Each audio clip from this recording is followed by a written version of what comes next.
And now I would like to call on Charlotte Presler, who has a report on youth ministries in the diocese. Hello, everyone. I just ran into the room, the virtual room, with you all from our youth program, which is happening concurrently with what you all are doing. And the youth are here with me as well, taking this moment to enjoy what you all are doing and to really respect this process. We have been working hard today, and it has been joyful and challenging. So we are really looking forward to what the rest of our afternoon holds. And there will be a time that we share that with you afterwards. In this time that I'm with you, I wanted to talk a little bit about what this year looked like in youth ministry. We are used to having a lot of fun together in person across the entire year. And the year started off that way for us. We had our annual Epiphany retreat at Camp Stevens. We had 56 youth participating. This was our first time making use of 2 different lodges at the same time. We put high school in one lodge and middle school in the other, and that allowed us to grow past the number of youth participants that we've been able to accommodate in the past. It was wonderful for us to be able to have that opportunity to be bigger than before, and we had a tremendous time.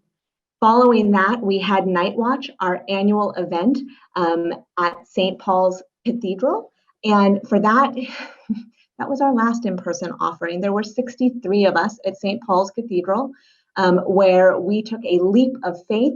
It was actually from February 29th to March 1st, and we couldn't resist. It was a Saturday night into a Sunday, and so we had to take advantage of it and all be together.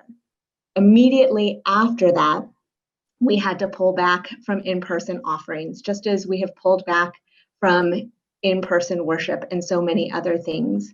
But that doesn't mean that youth ministry stopped, not in our congregations and not on the diocesan level.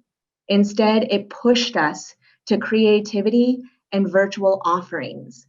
This time that has set apart has meant that youth ministry at different congregations has partnered together to continue to serve the youth.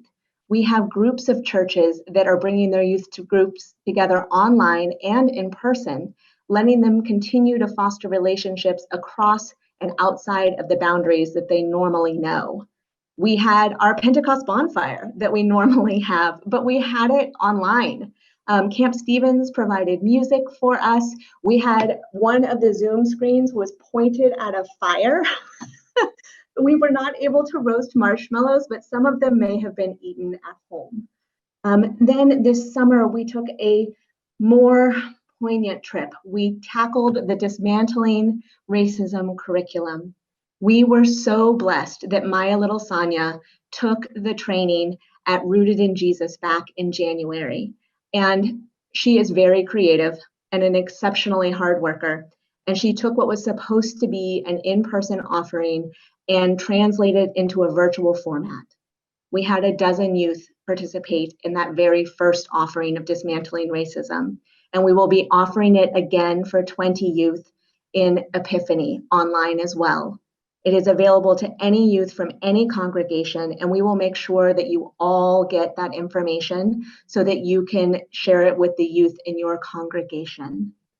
Today, we are beginning the work of creating a vision for what the next several years hold for us. We are going to start with what it means while we are separate and how we can affect change about things that we are passionate about, even when we can't be together to get our hands into the work.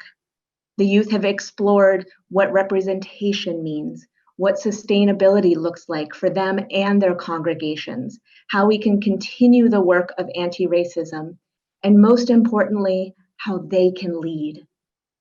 They have tremendous ideas and are a huge asset, not only to youth ministry in our diocese, but to all of our congregations with which they interact. And I really encourage you when they get back to you to ask them what we did today and where we are going from here. It is our hope that as we travel together, that this time that is set apart will allow us to create something that we never dreamed possible before. We are truly taking our nets and casting them on the other side of the boat. If you have any questions, I will put my email in the chat. I would be happy to be in conversation with you and to help connect you to all of our programming. Thank you so much for your time, and be on the lookout for what's coming next.